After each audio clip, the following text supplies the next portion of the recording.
Chapter 2. Such a disappointment. In all caps. Desborough Tilling lived. But his existence was cause for much speculation in the mouse community. "He's the smallest mouse I've ever seen," said his Aunt Florence. "It's ridiculous. No mouse has ever been this small. Not even a Tilling." She looked at Desborough through narrowed eyes as if she expected him to disappear entirely. "No mouse," she said again. "Ever." Desborough, his tail wrapped around his feet, stared back at her. "Those are some big ears he's got, too," observed his Uncle Alfred. "They look more like donkey ears, if you ask me." "They are obscenely large ears," said Aunt Florence. Desborough wiggled his ears. His Aunt Florence gasped. "They say he was born with his eyes open," whispered Uncle Alfred. Desborough stared hard at his uncle. "Impossible," said Aunt Florence. "No mouse, no matter how small or obscenely large-eared, is ever born with his eyes open. It simply isn't done." "His Pa Lester says he is not well," said Uncle Alfred. Desborough sneezed. He's said nothing in defense of himself.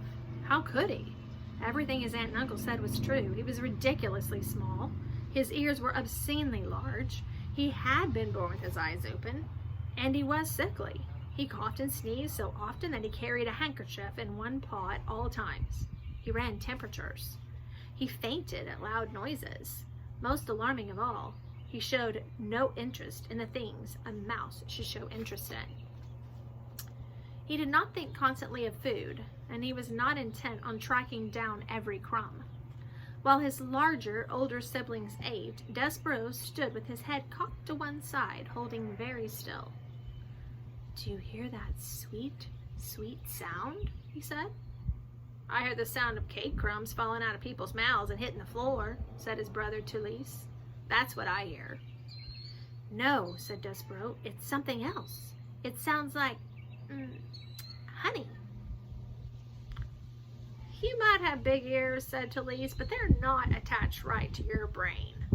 You don't hear honey, you smell honey. When there's honey to smell, which there isn't." "Son," barked Desborough's father, "snap to it. Get your head out of the clouds and hunt for some crumbs." "Please," said his mother, "look for crumbs. Eat them to make your mama happy.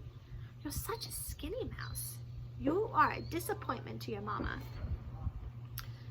"Sorry," said Desborough, and he lowered his head and sniffed the castle floor. But reader, he was not smelling. He was listening with his big ears to the sweet sound that no other mouse seemed to hear.